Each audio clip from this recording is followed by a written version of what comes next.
fun with cars. There's an app for that. So here's the Tesla app, that little app there. There's a Tesla car over there. There's nobody in that car at this moment.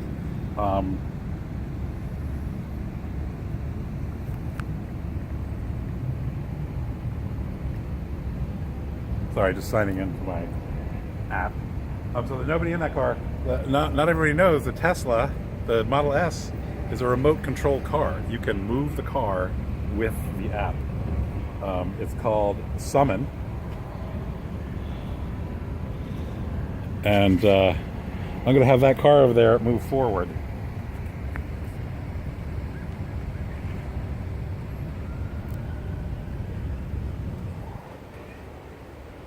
It straightens out the wheels.